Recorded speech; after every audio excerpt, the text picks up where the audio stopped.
മിന്നി നിന്നു.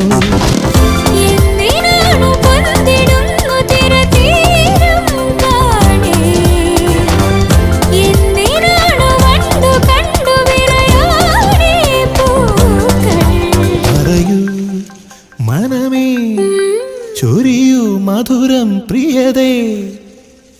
എന്റെ ഹൃദയതാളം മുറുകിയോ,